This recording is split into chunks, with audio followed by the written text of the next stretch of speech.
नमस्कारम सद्गुरु। पिछले 40 दिनों में हर दिन हमारे साथ होने के लिए धन्यवाद। 43। मैं थोड़ी डरी हुई हूँ कि अब यह दर्शन नहीं होंगे। मैं आपसे कैसे संपर्क कर सकती हूँ? आपने कहा है कि आप स्थान से परे उपलब्ध हैं, लेकिन मुझे पता नहीं है कि हर समय आपकी उपस्थिति का अनुभव करने के लिए क्या करना चाहिए।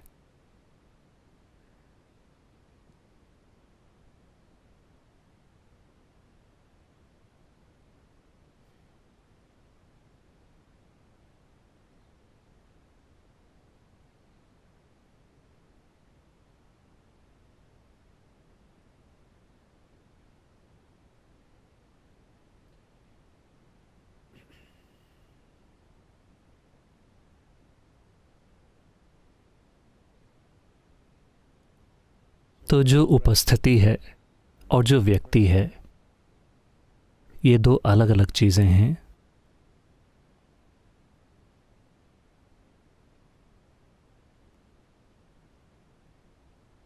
उपस्थिति एक विश्वव्यापी चीज़ है।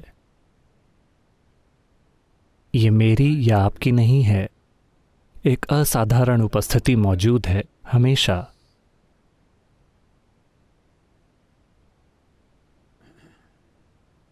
ये कुछ ऐसा है जैसे हवा मौजूद है।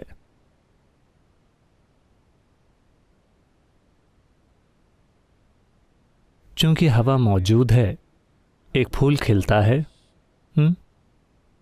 शायद ज़्यादातर लोग जो दुनिया के इस हिस्से से नहीं हैं, उन्होंने इस फूल को नहीं देखा होगा। ये सबसे सुगंधित फूलों में से एक है।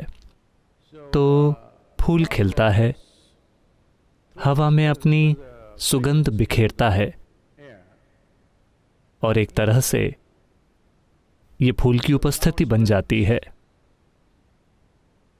आप बगल में चल रहे हैं, आप फूल की उपस्थिति महसूस करते हैं। ये खुद से ऐसा नहीं कर सकता, चूंकि हवा मौजूद है, ये उसकी सवारी करता है। तो उपस्थिति मेरी या आपकी नहीं है, ये मौजूद है। सवाल केवल यह है कि क्या आप इसके प्रति उपलब्ध हो सकते हैं? क्या आप इस पर थोड़ी बहुत सवारी कर सकते हैं? तो यहां तक कि गंदगी की भी अपनी उपस्थिति है, एक फूल की अपनी उपस्थिति है। तो हम बस अपने गुणों को बुनियादी उपस्थिति पर सवार होने दे रहे हैं। जो लोग कंक्रीट ब्लॉक्स बन गए हैं, बस शारीरिक रूप से ही नहीं, हर तरह से, उन्हें लगता है कि यही सब कुछ है।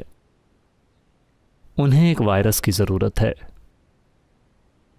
सच में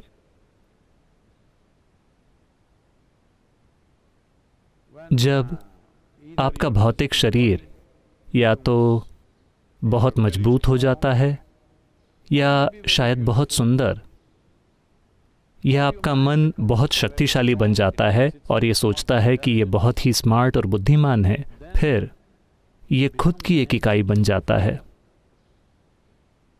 इस तरह से ये उस उपस्थिति को महसूस नहीं करता जिस पर हमारा जीवन सवारी कर रहा है।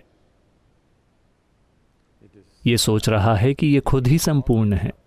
अचानक वायरस का डर थोड़ा सा अब समझ आने लगा है कि ये कोई पूरी तरह से ठोस ब्लॉक नहीं है। अगर कोई छींकता है तो आप मर सकते हैं। हाँ, अगर आप अपने आसपास के लोगों को डराना चाहते हैं,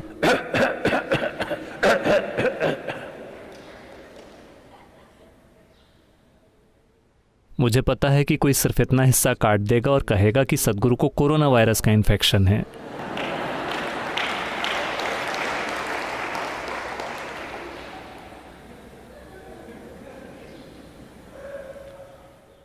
अगर आप लॉकडाउन के खत्म होने के बाद आप एक लाइन में खड़े हैं, हर जगह लाइनें लगी होंगी और लंबी लाइनें, क्योंकि 6 फुट की दूरी।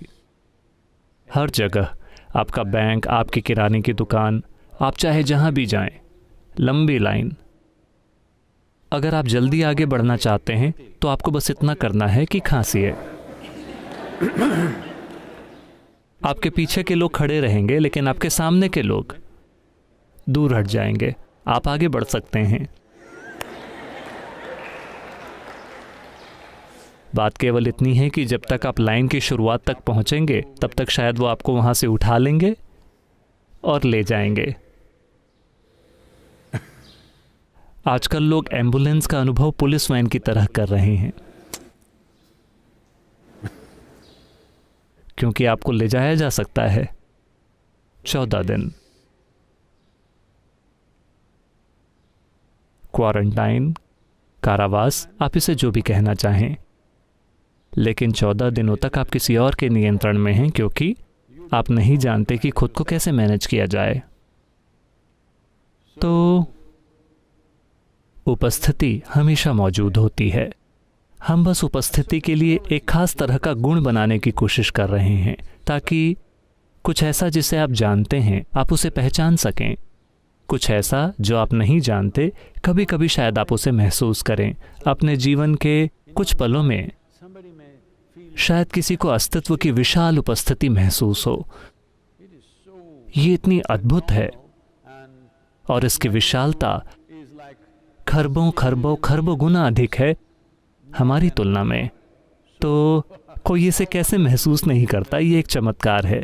लेकिन शायद कभी कभी कोई इसे छू पाए, लेकिन हो सकता है कि शायद इसके कोई लक्षण ना हो।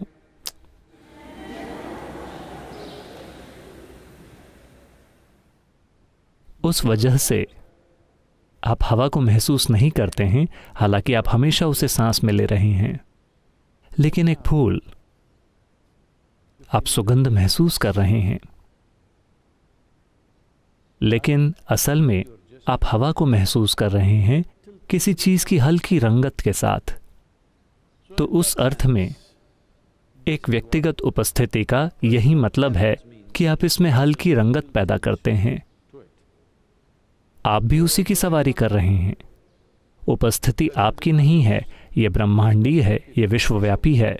आप भी इस पर सवारी कर रहे हैं, लेकिन चूंकि दूसरे लोग इसे आमतौर पर महसूस नहीं कर पाते, क्योंकि ये हर जगह है। अगर ये एक जगह पर होती और दूसरी जगह नहीं, तो उन सभी ने इसे खोज लिया होता। चूंकि ये हर जगह है, लोग इसे महसूस नहीं करते, इसीलिए आप इसे एक गुण देते हैं।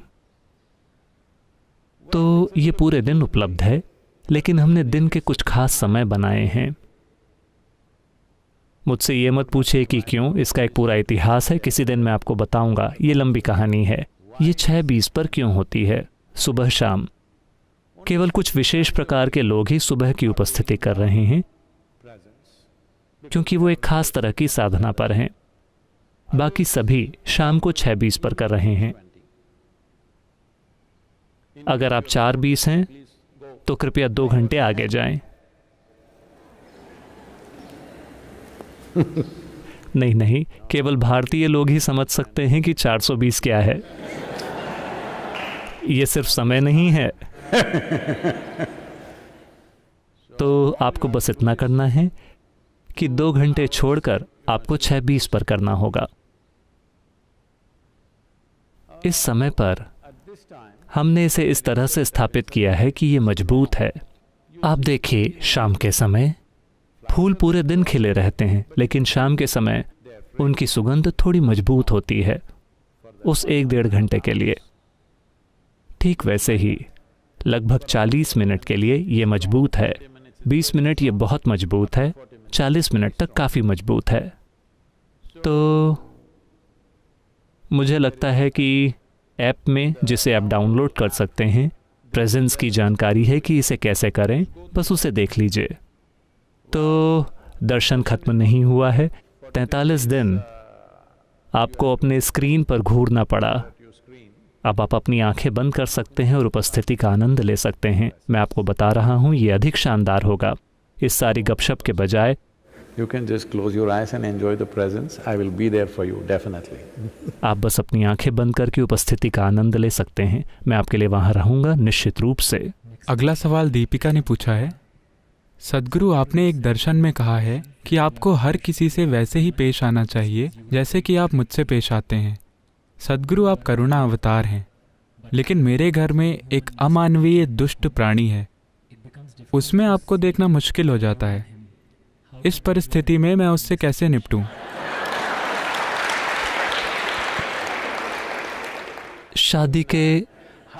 शादी के कितने सालों में ये विकास होता है? या ये एक पतन है? मुझे यकीन है कि एक समय में वो एक शानदार, रोमांटिक, बढ़िया आदमी थे। मैं नहीं जानता कि शादी के कितने सालों में वो एक दुष्ट जीव बन जाते हैं। और आपकी कितनी भूमिका है एक दुष्ट जीव के निर्माण में?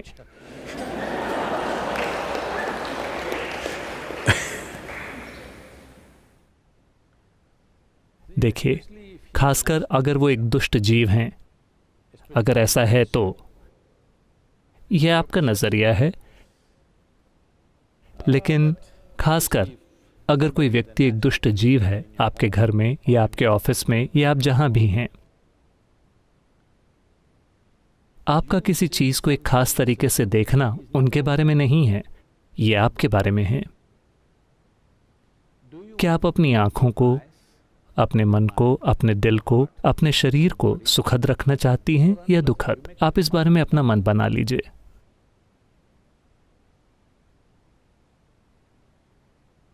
अब अगर आप उन्हें देखती हैं, मैंने कहा कि उस दुष्ट जीव को भी आप कृपया ऐसे देखें जैसे कि वो मैं हूं। मैं आपसे ये नहीं कह रहा हूं कि आपको उनकी शिक्षाओं को सुनना है या उनसे नए अभ्यास सीखने हैं। नहीं, मैं कह रहा हूं कि अगर आपने मुझे देखा है आदर, भक्ति, प्रेम, स्नेह के भाव के साथ, जो भी आपकी भावना है, अगर आपके पास वो है तो कृपया हर चीज को उसी से देखिए। क्योंकि मैं बस ये कह रहा हूं कि आपके पास एक शरीर है, मन है, भावनाएं हैं और ऊर्जा है। अभी हम आपकी भावनाओं के बारे में बात कर रहे हैं। अगर आप भावनाओं की मधुरता के खास स्तर तक पहुंच जाते हैं अपने जीवन के किसी पल में, या तो अपने प्यार के कारण या भक्ति या करुणा या किसी भी वजह से आप मधुरता के खास स्तर तक पहुंचे, यह आपके जीवन में एक ऊंचा मुकाम है। अब आपको उससे वापस नीचे नहीं आना चाहिए। आपको ये देखना चाहिए कि उससे आगे कैसे जाएं। मैं कह रहा हूं कि जो भी आपकी सबसे ऊंची या सबसे मधुर या सबसे शानदार भावना थी, उसे आधार रेखा बना दीजिए। आप वहां से वापस क्यों आ रहे हैं? अगर आपने वैसी भावना का अनुभव नहीं किया होता, तब मैं आपसे क्या कहता? आपने अपने जीवन में कौन सी सबसे मधुर भावना महसूस की है? मेरा बच्चा। ठीक है, हर किसी को अपने बच्चे की तरह देखिए। हमने आपको एक समय पर वो कहा था, फिर मैंने देखा आप यहाँ बैठी, आनंद और प्रेम के आंसू आपकी आंखों से बह रहे थे। फिर मैंने कहा हर किसी को उसी तरह देखिए जैसे आप अभी मुझे देख रही हैं, क्योंकि ये आपकी आंखों को, आपके मन को, आपके दिल को, आपके शरीर को और आपके जीव को मधुर और शानदार बना देगा। ये उनके बारे में नहीं है। खासकर अगर वो मुश्किल दे रहे हैं, फिर आपको अच्छी ट्रेनिंग मिल रही है। अगर आप नर्क जाती हैं तो भी आप अच्छे से रहेंगी। हाँ, क्योंकि किसी ने आपको गारंटी नहीं दी है। क्या मैंने आपसे कभी कहा है कि मैं आपको स्वर्ग का टिकट दिला दूंगा? मैं आपको लगातार धमकाता रहता हूं कि चीजें यहीं होंगी।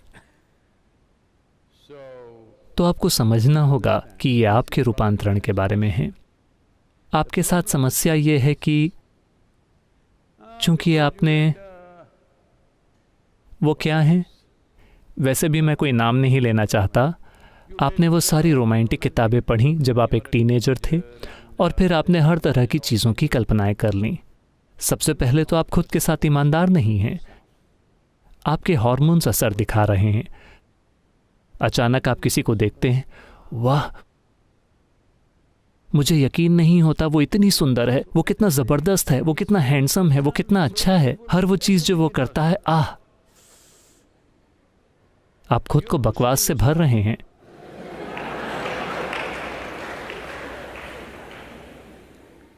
नहीं नहीं, वो चाहे जो भी करें, आप खुद को सुंदर बनाइए। अब अगर वो दुष्टता भरी चीजें कर रहे हैं, आप फिर भी शानदार हैं, ये बात अलग है। आप जानते हैं कि वो दुष्टता भरी चीज़ें कर रहे हैं और आप तब भी शानदार हैं। ये असाधारण है। वो दुष्टता भरी चीज़ें कर रहे हैं लेकिन आप सोचते हैं कि वो सुंदर चीज़ें कर रहे हैं। ये मूर्खतापूर्ण बकवास है।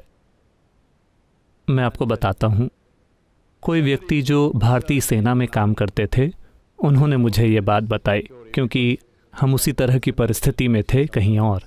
तो उस समय वो ये बता रहे थे, वो पूर्वोत्तर इलाकों में ड्यूटी पर थे जहाँ हाथियों की काफ़ी आबादी है। तो वो एक बटालियन के लीडर हैं। वो मेरे ख्याल से 18-20 लोगों के समूह का नेतृत्व कर रहे हैं। वो जंगल से होकर जा रहे हैं और उन्होंने एक बहुत बड़े हाथी को देखा। हर कोई पीछे हट गया। उन सभी के पास हथियार हैं, ठीक है, शक्तिशाली हथियार। ये एंटी इंसर्जेंसी यानी घुसपैठ रोकने वाला दल है। इसका मतलब है वो पूरी तरह से हथियारों से लैस हैं। वो हाथी को 100 मीटर 200 मीटर की दूरी से मार गिरा सकते हैं, वो जहाँ से भी चाहें। लेकिन वो सब पीछे हट गए क्योंकि वो वहाँ उस मकसद से नहीं हैं। लेकिन वो मुझे ये इसलिए बता रहे थे क्योंकि इस तरह की एक परिस्थिति एक दक्षिण भारतीय व्यक्ति के साथ हुई। तो अचानक उस ग्रुप में एक तमिल आदमी था जो सार्जेंट यानी एक हवलदार था। उसने अपने हथियार नीचे रख दिया और कहा, गणपति आ गए हैं, गणेशा गणेशा। और वो एक मंत्र का पाठ करने लगा। वो किसी गणपति मंत्र को जानता था। वो जाप करने लगा। वो सामने दौड़कर हाथी के पास चला गया, बस 50 फुट दूर, और घुटनों के बल बैठ गया और जोर जोर से मंत्र का पाठ करने लगा। हाथी ने उसे देखा। ये कौन बेवकूफ है जो उसे हर तरह के नामों से पुकार रहा है जो उसे अच्छे नहीं लगते।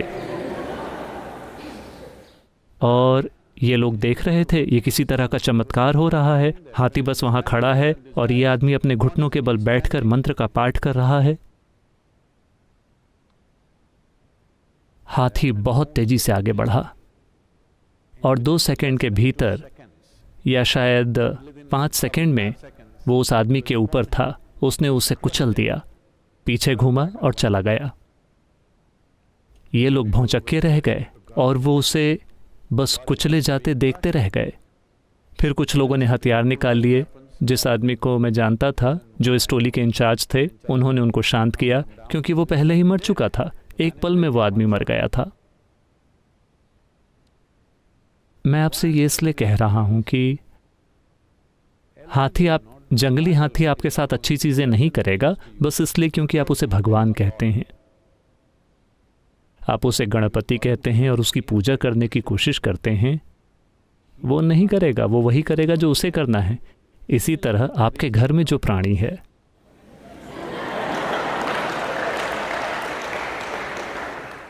वो वही करेगा जो उसे करना है, जो भी उसका गुण है। मैं सिर्फ आपके बारे में बात कर रहा हूं। आप हमेशा जीवन को एक रिश्ते के रूप में सोचते हैं। नहीं, मैं चाहता हूं कि आप समझें, आपके पैदा होने से पहले या जब आप पैदा हो रहे थे तब भी आपका अपनी माँ के साथ भी कोई रिश्ता नहीं था। यह बात बहुत अलोकप्रिय होने वाली है, ये लोग मेरी आलोचना करेंगे, लेकिन कृपया इसे देखिए, आपका कोई रिश्ता नहीं है। आपका बस एक अस्तित्व है। रिश्ता आपकी ज़रूरतों की वजह से बना। आपने उन्हें अपने भोजन के रूप में देखा, आप उनके पास गए, आपने उन्हें अपने जीवित रहने के आधार के रूप में देखा, आपने उसे जल्दी से पहचान लिया। जिस पल बच्चा पैदा होता है उसे किसी दूसरे पुरुष या किसी और महिला को सौंप दे और उन्हें बच्चे की सभी ज़रूरतों का ध्यान रखने दें, बच्चा तुरंत उनके पास चला जाएगा। ये पूरी सोच कि आपको लगता है कि वो आपके पास आ रहा है क्योंकि आप उसकी माँ हैं और आपने उसे पैदा किया है, नहीं, सिर्फ ज़रूरतों के कारण आप रिश्ते बनाते हैं, वरना केवल अस्तित्व है। यह अस्तित्व या तो सचेतन हो सकता है और एक अद्भुत उपस्थिति में रह सकता है और इसके लिए उपलब्ध हो सकता है, या बस सर्कस करता रह सकता है। शुरू में आपकी माँ सब कुछ थी, वो सबसे अद्भुत प्राणी थी। फिर आप बड़ी हो गई, आप एक किशोर बनी और आपने एक लड़के को देखा। वो सबसे शानदार आदमी था पूरी दुनिया में। जब आपकी माँ बीच में आई, अचानक आपको उनसे नफरत होने लगी, हेलो, जब वो आदमी आया वो सबसे सुंदर था, फिर वो एक दुष्ट प्राणी बन गया, या आपने ऐसा सोचा। अब आप सोचती हैं वो सबसे बुरा इंसान है। ये चलता रहता है। मैं चाहता हूं कि आप समझें कि सुंदरता और बुराई दोनों आप बना रहे हैं। मैं आपसे ये बनाने के लिए, मैं आपसे ये सोचने के लिए नहीं कह रहा हूं कि वो व्यक्ति जो कुछ भी कर रहा है वो शानदार है। ये जीने का एक मूर्खतापूर्ण तरीका होगा। बात केवल इतनी है कि अगर आप हर चीज को वैसे देखते हैं, आपके जीवन में जो सबसे उच्चतम अनुभव रहा है उसे आधार रेखा बना दें। यही विकास है। आपने सांप सीढ़ी का खेल खेला है?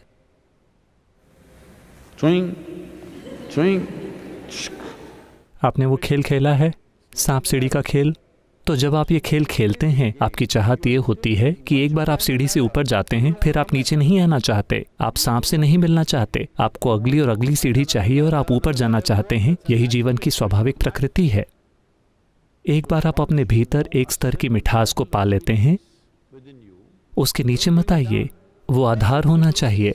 अगली चीज उससे बेहतर और बेहतर होनी चाहिए। तो जब मैंने कहा कि अभी आप यहाँ मेरे साथ बैठे हैं, आपकी आंखों से प्यार और आनंद के आंसू बह रहे हैं, फिर मैंने कहा कि इसे आधार होने दें, इससे नीचे ना जाएं। हर चीज को ऐसे ही देखें। कम से कम इतना तो होना चाहिए। अगर ये लगातार होता रहता है, निरंतर होता रहता है, तो फिर निश्चित रूप से आप अगली सीढ़ी से भी मिलेंगे। बस थोड़ा बहुत समय लगेगा। नीचे मत उतरिए। मैंने बस इतना ही कहा था। कृपया उन्हें एक दुष्ट प्राणी ना कहें। बेचारा आदमी।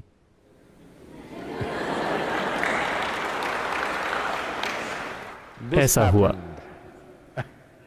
मेरे ख्याल से मैंने आपको बताया था, इनमें से एक दिन ही मैंने आपको बताया था, लेकिन मैं फिर से बताता हूं। शंकरन पिल्लई को लगा कि उसकी पत्नी का किसी के साथ अफेयर चल रहा है। उसने एक जासूस को किराए पे लिया। मैं जल्दी जल्दी बोल रहा हूं, बस आपको किस्सा याद दिलाने के लिए। उसने कहा, मुझे उसके खिलाफ सबूत चाहिए।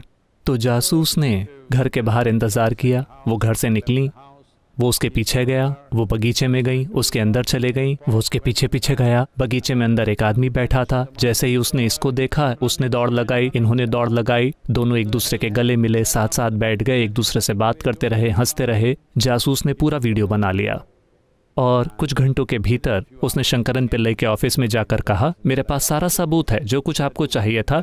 एक दिन के अंदर मैंने अपना काम पूरा कर दिया। मेरे पास सबूत है, ये लीजिए वीडियो। शंकरन पिल्लई ने वीडियो देखना शुरू किया और कहा, नहीं, मुझे यकीन ही नहीं होता, ऐसा नहीं हो सकता, मुझे विश्वास नहीं हो रहा। उसने कहा, आप क्या यकीन नहीं कर सकते? ये वीडियो है, ये कोई नकली वीडियो नहीं है, मैंने अभी अभी ये वीडियो बनाया है। शंकरन पिल्लई ने कहा, बात वो नहीं है, मुझे ये यकीन नहीं हो रहा कि वो इतनी मजेदार भी हो सकती है।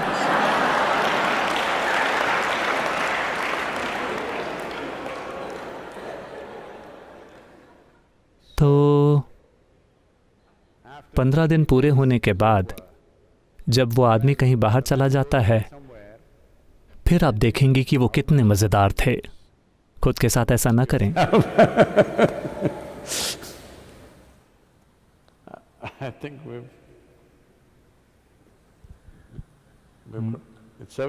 आप अभी भी वहां हैं या आपने अपनी स्क्रीन बंद कर दी है? मुझे नहीं पता।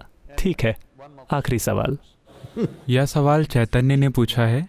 सद्गुरु, भारत में कोरोना के मामले बढ़ रहे हैं और लॉकडाउन खुलने से इसमें तेजी आ सकती है। मैं जानना चाहूँगा कि अगर मुझे कोरोना हो गया तो मैं इससे भावनात्मक रूप से कैसे निपटूं?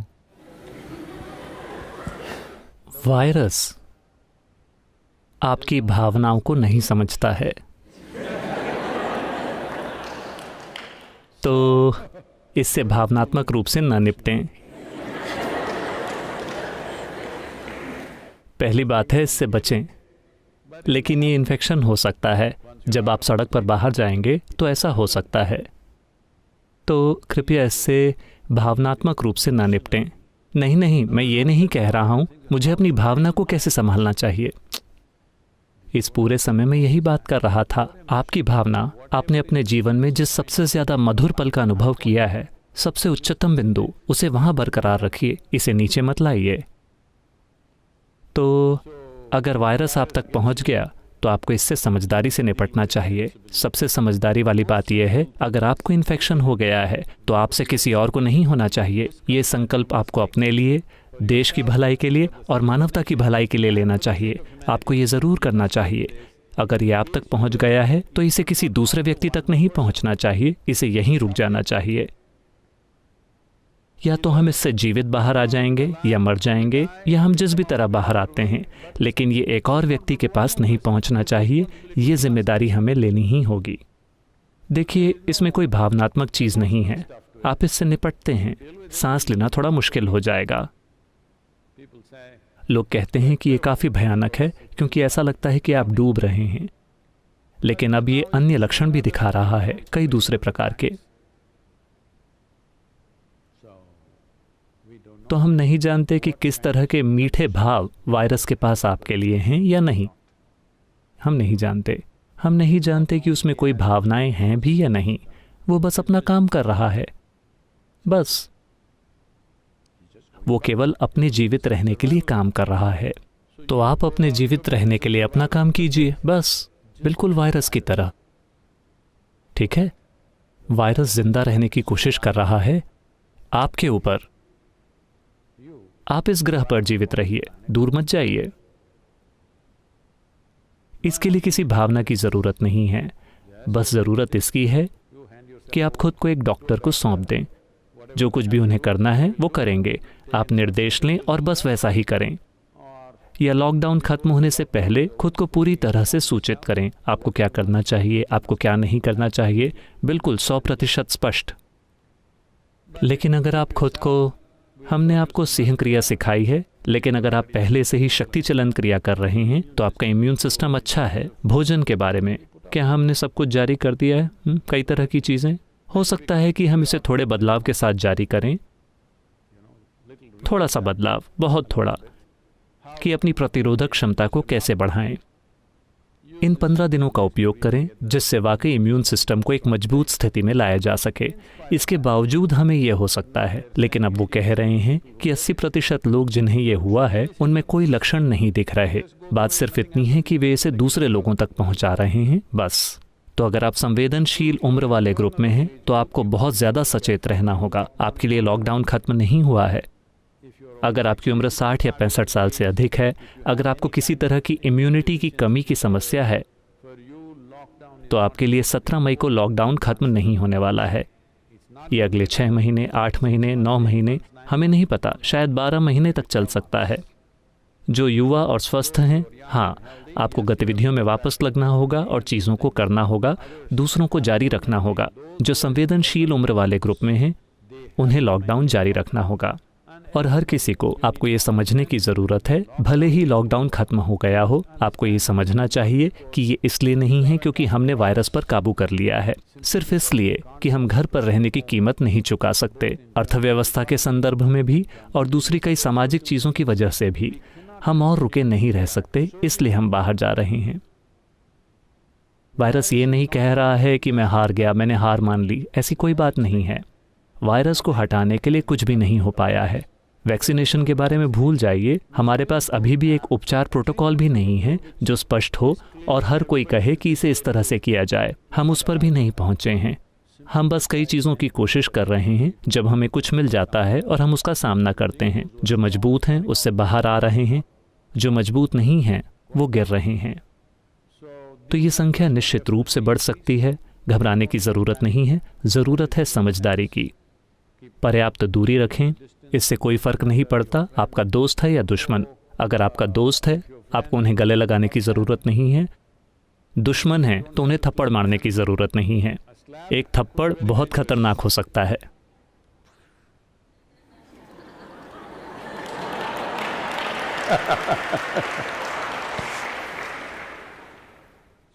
तो ऐसा कुछ न करें, ठीक है? लोगों से कम संपर्क रखें, दूरी बनाए रखें। ये अगले कुछ महीनों के लिए बनाए रखा जाना चाहिए। इससे कोई फर्क नहीं पड़ता कि सरकार कहती है कि आप बाहर आ सकते हैं। वो ऐसा राष्ट्रीय अर्थव्यवस्था और कई दूसरी चीज़ों की अनिवार्यता के कारण कह रहे हैं जिन्हें करना ही होगा। आप लोगों को हमेशा के लिए लॉकडाउन में नहीं रख सकते। लेकिन ये अभूतपूर्व है कि 6 हफ्तों से अधिक हमने सफलतापूर्वक लॉकडाउन कर लिया है। मोटे तौर पर बहुत सफल, शानदार। आज भारतीय सेना, तीनों सेनाएं, थल सेना, नौसेना और वायुसेना के तीनों बल पूरे देश में हैं। जो सभी कोविड योद्धाओं का सम्मान कर रहे हैं। आज डॉक्टर, चिकित्साकर्मी, पुलिस और अन्य लोग जिन्होंने इसे संभालने में एक महत्वपूर्ण भूमिका निभाई है, उन्हें कोविड योद्धा कहते हैं। अभी दुनिया भर में ये माना जाता है कि जिसने सबसे अच्छा प्रबंधन किया, जिसने इस पूरे वायरस के दौर का सबसे अच्छी तरह प्रबंधन किया है, वो है ताइवान। लेकिन ये काफ़ी छोटा देश है। अगला दूसरा सबसे अच्छा देश भारत है कि हमने किस तरह से इसे मैनेज किया है।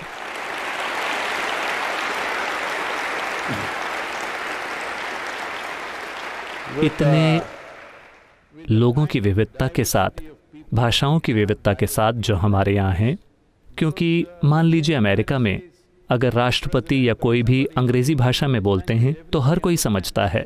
यहाँ ऐसा नहीं है, आपको 28 भाषाओं में बोलना पड़ेगा, ठीक है? और ऐसे कई लोग हैं जिन्हें कोई भी भाषा नहीं समझ आती।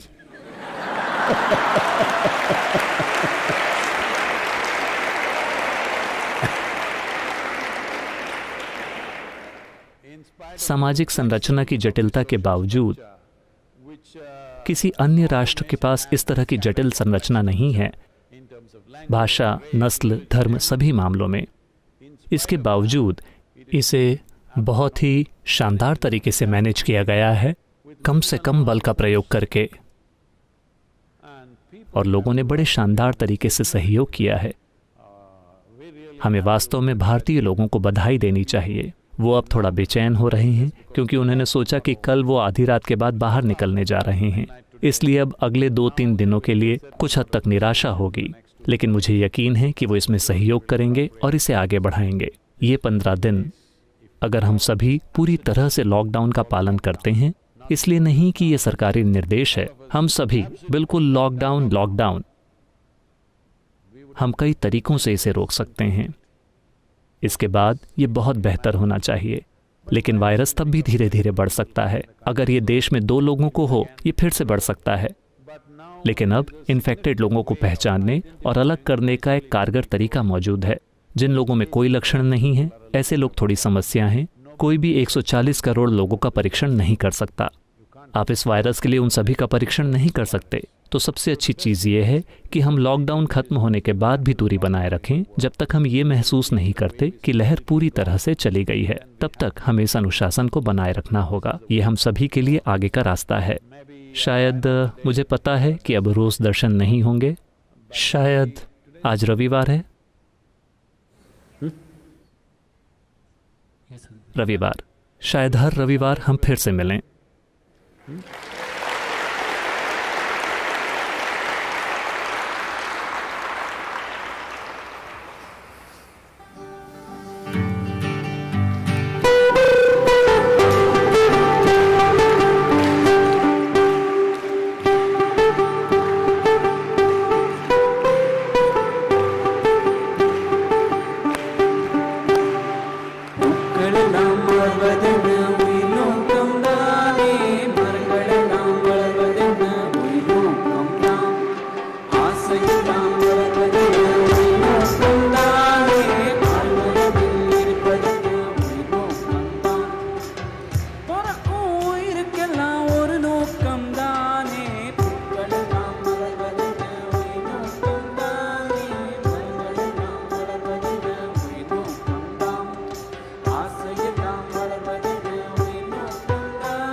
काल कालेश्वराय